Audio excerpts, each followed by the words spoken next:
네, 여러분 안녕하세요.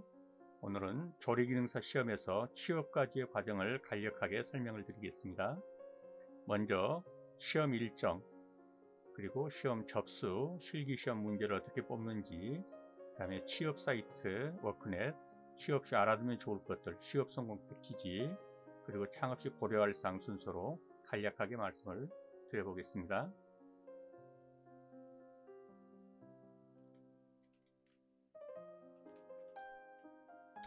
네, 먼저 시험 일정이라고 한번 쳐보시면 네이버에 시험 한식조리기능사 시험 일정 뭐 이런 식으로, 또는 중식, 일식, 양식 조리기능사 시험 일정 치시면 대략의 시험 일정이 나오게 되죠.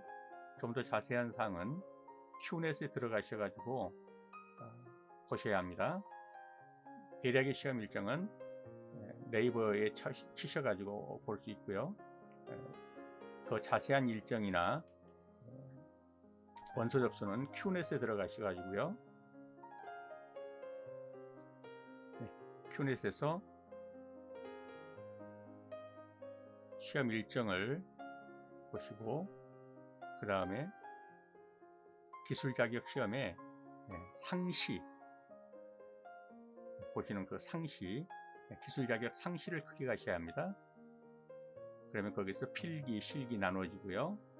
선택, 한식인지 중식인지, 그 다음에 지역, 서울인지 경기인지 이렇게 하셔가지고 시험 접수를 하시면 되겠습니다.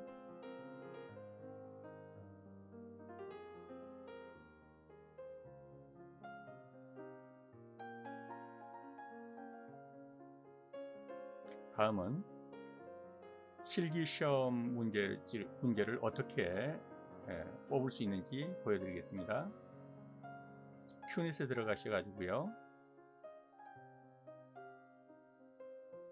고객 지원, 그 다음에 자료실, 거기에서 공개 문제, 그렇게 들어가시게 되면 하단 남바에서 20번 쪽으로 가시면 거기에 문제들이 있을 겁니다. 19번 쪽에 가시면 제과제빵기능사 문제들이 있고요. 20번에는 한식조리기능사, 21번에는 뭐 양식, 중식, 일식, 그거 이쪽으로 실기시험 문제들이 있을 겁니다.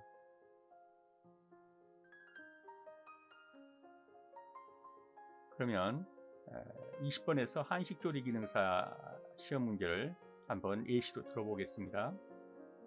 다운을 받으시고요. 폴더 열기를 해보시면 1번부터 31번까지 31개 메뉴가 나와 있을 겁니다. 한식조리기능사에서는 이 메뉴에서만 나옵니다. 문제도 똑같은 문제입니다. 그래서 반드시 문제집을 뽑으셔가지고 연습을 해 보셔야 합니다. 이것이 이제 문제인데요. 똑같이 나오게 됩니다. 크게 보면 요구사항이 있고, 그 밑으로 유의사항에서 어떤 것이 실격인지 실격 사유들이 다 나와 있습니다.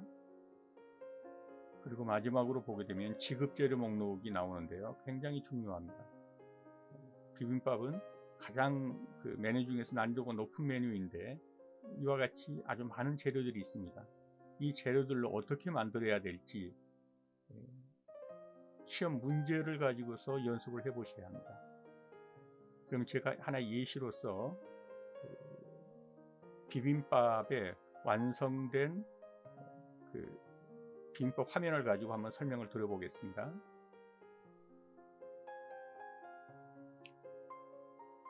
화면이 좋지는 않지만 이것이 비빔밥 완성된 화면입니다. 이 화면과 비빔밥 재료 목록을 놓고, 먼저 쌀입니다. 쌀은 밥을 해야겠죠. 밥은 어디 있습니까? 맨 밑에 들어가 있습니다. 그리고 뭐 애호박은 어디 있나요? 파란 거, 그것이 애호박입니다. 도라지는요, 이쪽에 하얀 거, 이게 도라지죠. 고사리는요, 까만 거, 이거 고사리죠. 뭐 이렇게, 이건 청포묵이죠.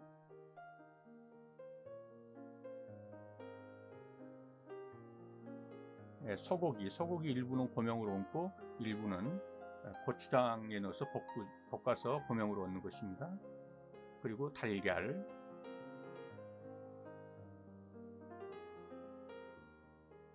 헌다시마는 튀겨서 맨 위에 고명으로 얹는 거고요.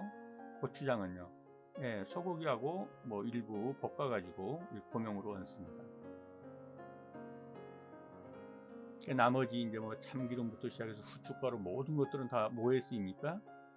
소고기 고추장에 볶는데 쓰는 것입니다. 이렇게 되면 재료 목록을 놓고 한눈에 그냥 알 수 있는 것이죠. 재료 목록 쭉 보면 이 그림이 그냥 떠오르는 거죠. 이렇게 만들면 됩니다. 이렇게 완성품을 놓고 만들어가는 과정을 이 유의사항을 보시면서 이제 이런 것은 채로 쓰라는 거구나. 0.3, 0.3 뭐 이렇게 되면 채로 쓰라는 것이죠. 0.5 정도로 가면 굵은 채와 같은 뭐 그런 것이겠죠. 그래서 대강의 크기도 잘게 썰려는 건지 굵게 썰려는 건지 이런 것들이 다 여기 나와 있으니까 한 번만 연습해 보시고 머릿속으로 이미지화 해 보시면 어느 정도 다 알 수 있을 것입니다. 이렇게 해서 문제를 가지고 이미지화 시키면서 공부를 하시면 두 번 갈 것도 없을 거예요.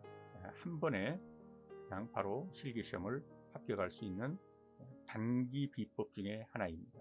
반드시 문제를 뽑으셔 가지고 문제를 가지고 이 문제를 가지고 작품을 만들어 보시고 문제만 가지고 시험장에서 작품을 만들 수 있도록 이미지화 해 보시는 것입니다.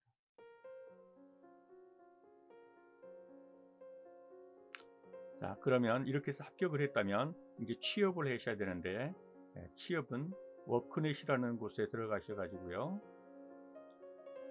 그 다음에 채용 정보에 들어가셔서 거기서 원하는 직종을 뭐 치시면 돼요. 여기서는 A씨로서 한식조리 기능사를 쳐보겠습니다. 한식조리 기능사 그리고 검색하면 쭉 한 400 몇십 개의 그 모집 공고가 떠 있을 겁니다. 뭐 이런 식으로 보통 400, 500개 모집 공고가 뜨죠. 자기가 원하는 곳을 찾아서 구직하시면 될 것 같습니다. 그런데 이렇게 구직하는 것보다 더 좋은 것은 취업 성공 패키지라는 제도를 활용해 보실 것을 권합니다. 그렇게 되면 구직 촉진 수당이나 취업 성공 수당 등 취업 성공 수당 같은 경우도 한 150만 원 3회에 나눠지지만 150만 원 정도 받을 수 있고요. 그래서 고용노동부에 취업 성공 패키지라고 치시면 고용노동부로 이렇게 안내 받을 겁니다. 거기서 신청하기를 누르셔가지고 1년의 절차를 밟으시면 될 것 같습니다. 아주 좋은 제도 중에 하나니까 꼭 활용해 보시기를 권합니다. 다음은 이제 나는 창업하겠다 라고 했을 때 창업 시 고려할 사항인데요.